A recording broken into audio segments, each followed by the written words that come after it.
উত্তর ইতালির স্বনামধন্য ও আলোচিত সাংবাদিক সংগঠন ভেনিস বাংলাদেশ প্রেস ক্লাব ইতালির পক্ষ থেকে কমিটি নেতৃবৃন্দ ও রোজাদারদের সম্মানে আলোচনা সভা, দোয়া ও ইফতারের আয়োজন করা হয়। ভেনিসের মেসরে ভিয়া ফিয়াভেতে ইন্ডিয়ান ফুড অ্যান্ড রেস্টুরেন্ট আয়োজিত ইফতার ও দোয়ার শুরুতে আলোচনা সভা অনুষ্ঠিত হয়। প্রেস ক্লাবের সভাপতি এসকেএমডি জাকির হোসেন সুমনের সভাপতিত্বে ও সাধারণ সম্পাদক মোহাম্মদুল্লাহ সোহেলের সঞ্চালনায় প্রধান অতিথি হিসেবে উপস্থিত ছিলেন প্রেস ক্লাবের প্রধান উপদেষ্টা সাংবাদিক কলামিস্ট পলাশ রহমান। সে সময় বক্তব্য রাখেন প্রেস ক্লাবের উপদেষ্টা আমিনুল হাজারি, সহসভাপতি সোহানুর রহমান উজ্জ্বল, সাংগঠনিক সম্পাদক জুম্মন অনিক সহ কমিটির নেতৃবৃন্দ। এছাড়াও বিএনপি, আওয়ামী লীগ, ভেনিস সম্মিলিত নাগরিক কমিটি, যুবদল, স্বেচ্ছাসেবক দল সহ আঞ্চলিক ও সামাজিক সংগঠনের নেতৃবৃন্দ বক্তব্য রাখেন। ইফতারের দাওয়াতের মাধ্যমে তাদের কাউকে বলা হয় নাই যে তারা সংগঠন ঘোষণা করবেন। এখানে অনেকেই আছে, প্রমাণ এবং আমার কাছে রেকর্ড আছে। তারা একটা কমিটি ঘোষণা করছে, 6 জন, একজন হচ্ছে জামাই বউ, আরেকজন হচ্ছে 2 ভাই।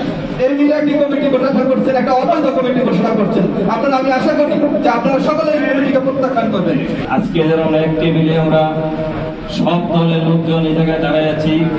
ইফতার পার্টি আমরা ধর্মকে শ্রদ্ধা করি এবং এই মায়ের রমজান উপলক্ষে ইফতার করতে আমরা দাঁড়ায় আছি। যখন সবাই আওয়ামী লীগ, বিএনপি, সামাজিক, রাজনীতিক সব এক টেবিলে চলে আছি, শুধু আমরা মুসলমান আমাদের ধর্মের প্রতি রেসপেক্ট। আমি সবাইকে অনুরোধ করবো, এই বাংলাদেশ যারা আমরা একটা অবস্থান করছি, এই বাঙালি জাতির কমিটির স্বার্থে দলবল নির্বিশ্বাসে আমরা ইউরোপে যখন থাকি সবাই আমরা একমত হয়ে এবং কাঁধে কাঁধ মিলে আমাদের কমিউনিটি, আমাদের প্রজন্মের ছেলেমেয়েদেরকে আগামী ভবিষ্যৎ উজ্জ্বল করার জন্য আমরা সবকিছু ভুলে যে একমত হয়ে এক টেবিলে কাজ করব।